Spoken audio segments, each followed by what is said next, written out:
Welcome students on day 7। आज फिर हम सीरीज और पैरेलल कॉम्बिनेशन पे एक न्यूमेरिकल करेंगे। यहां पे find out resistance between A and B, A and C in the diagram given below. आप सपोज करो ये क्वेश्चन नहीं होता और सिर्फ से डायग्राम होता, और अगर ये लिखा होता कि find out resistance equivalent resistance of the circuit, सिर्फ इतना लिखा होता कि find out equivalent resistance of the circuit, तो फिर आप नहीं निकाल सकते, क्वेश्चन एब्सर्ड हो जाता।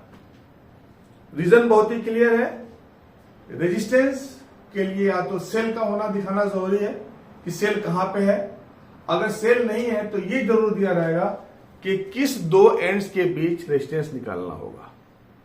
इसलिए हमें इसे क्लियर करते हुए मैंने इस सवाल में, इस क्वेश्चन में ये पूछा है कि ए और बी और ए और सी के बीच में रेजिस्टेंस निकालिए।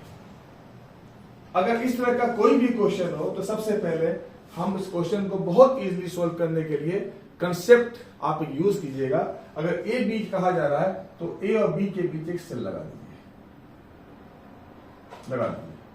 तो पहला पार्ट है इसका।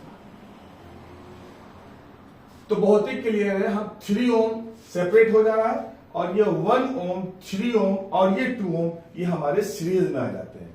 तो ये जो 3 है, 1 2 3, इसे हम लेंगे सीरीज में और फिर क्या लिखेंगे 1 + 3 + 2, दैट इज 6 ओम।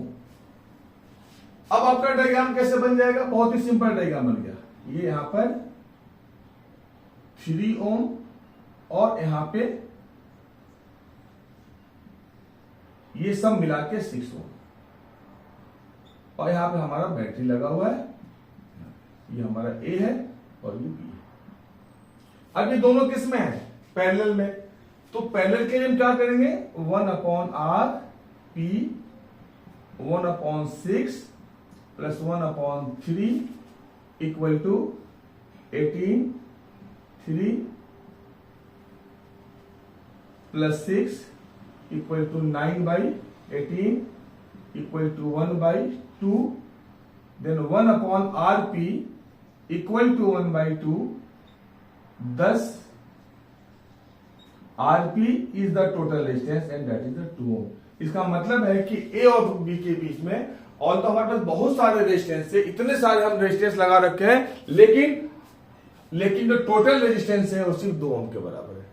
3 ओम 4 3 2 सब, लेकिन हमारा टोटल रेजिस्टेंस इसके बराबर है। तो आप समझ गए इस क्वेश्चन को कैसे करेंगे, और भी क्लियर हो जाएगा हम जब इसका सेकंड पार्ट करेंगे, तो और आपको अंडरस्टैंडिंग बढ़ जाएगी how to do.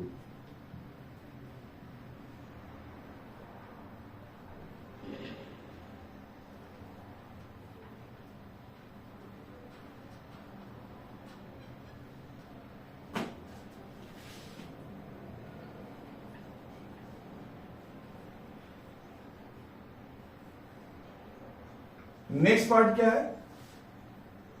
A and C. तो हम ए और सी के बीच में हम एक सेल डाल देंगे। ए और किसके बीच में? ए और सी के बीच में हमने सेल डाल। क्लियर। अब जरा देखिए यहां पे क्या बन गया, एक टर्न बन गया। इसका मतलब ये 3 और ये 1 एक टर्न है। अब ये पहले, अब जो है ये दोनों 3 ओम और 1 ओम एक सीरीज में आ गए। इसका नाम हमने लिख दिया R13, मतलब 1 3 का, तो 3 + 1 एंड दैट इज 4 ओम। देखिए यहां पे टर्न है, कोई भी टी नहीं है, तो 2 और 3 भी किसमें हो गया? तो सीरीज में, तो R23 यहां पे टर्न है। 2 ओम और 3 ओम किसमें जुड़े हुए हैं? सीरीज में, इसलिए कि टर्न है, कोई भी जंक्शन नहीं है, तो 2 और 3 सीरीज में होंगे। हमने यहां पे 2 लिया +3 और ये हमारा होगा 5 ओम। अब अगर देखें तो हमारा डायग्राम क्या हुआ? ये 3 और 1 4 ओम हमारा ऐसे बन गया, इसी तरह 4 ओम, और ये 2 और 3 ये ऐसे बन गया, 2 और 3 5 के बराबर। अब देखिए दोनों एंड से जुड़ा है ना, अगर हम इसको ए मान लें, अगर इसको इस पॉइंट पे, यहाँ पे ए, कहीं भी कॉर्नर पे नहीं सी, तो अब यहाँ पे 4 and 5 देखिए, ये दोनों, ये 3 और 5 ये दोनों एक साथ जुड़े हुए हैं और ये एक साथ जुड़े हुए हैं, और ये पॉइंट हमें जंक्शन है। यहाँ पे टी बना और यहाँ पे टी बना। अब ये दोनों किस में होंगे? पैरेलल में। तो पैरेलल के लिए आसान तरीका बताता है शॉर्टकट में, अगर दो रेजिस्टेंस पैरेलल में हो तो हम लिख सकते हैं कि R equal to R1 R2 and R1 plus R2। सिर्फ दो के लिए, अगर दो रेजिस्टेंस पैरेलल में हो तो डायरेक्ट इस फॉर्मूला को इस्तेमाल कर सकते हैं। तो हमने यहाँ पे R पैरेलल इस्तेमाल किया, R1 R2 तो 4 into 5 and R1 plus R2 तो 4 plus 5, that is 20/9 means 20/9 हमारा हो गया। तो ये हमारा 2 point समथिंग के आसपास आएगा। ठीक है, अब आप दो हमने निकाल लिया, बाकी और भी पॉसिबिलिटीज हैं, तो आप खुद इसे सोल्व करके देखिएगा। ए बी निकाल लिया हमने, AC निकाल लिया। फाइंड आउट मैं आपको दे रहा हूं, खुद प्रैक्टिस कीजिएगा। अगर कोई डाउट हो किसी में तो हमें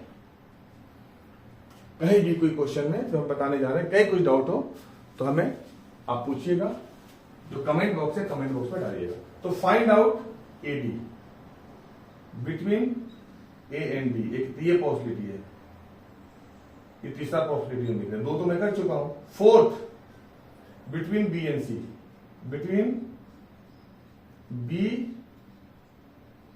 एंड सी। पांचवी possibility between D and C, between D and C. Six possibility क्या है? बिटवीन बी एंड डी, तो बिटवीन बी एंड डी करके देखिएगा। अगर कोई डाउट हो तो कमेंट बॉक्स में डालिएगा, मैं आपको सॉल्व करके दूसरे से बताऊंगा। तो कम से कम मैं 12 का भी कर रहा हूं, अगर 12 के आपके फ्रेंड्स हो तो उनको रिकमेंड कीजिएगा। मेरा यूट्यूब चैनल लाइक देखें, उसमें बहुत सारे हम 12 का प्रिपरेशन करा रहे हैं। अब बोर्ड तक हम पूरा सिलेबस, हम इंपॉर्टेंट क्वेश्चन करके सिलेबस करेंगे। आपका सिलेबस बहुत ही कम है, इसलिए हम 2-3 लेक्चर, अभी हमारी 3-4 लेक्चर इलेक्ट्रिसिटी की होगी। ओके, तो ये हमने बता दिया, इसको आप करने की कोशिश कीजिए। कोई भी डाउट हो तो आप हमें कमेंट बॉक्स में लिख के, मैं उसको दोबारा में सॉल्व करूंगा। होप कि आपको एक अच्छा सा कंसेप्ट मिला होगा इस क्वेश्चन से, और फिर हम मिलते हैं डे 8 पे कुछ नए क्वेश्चंस के साथ।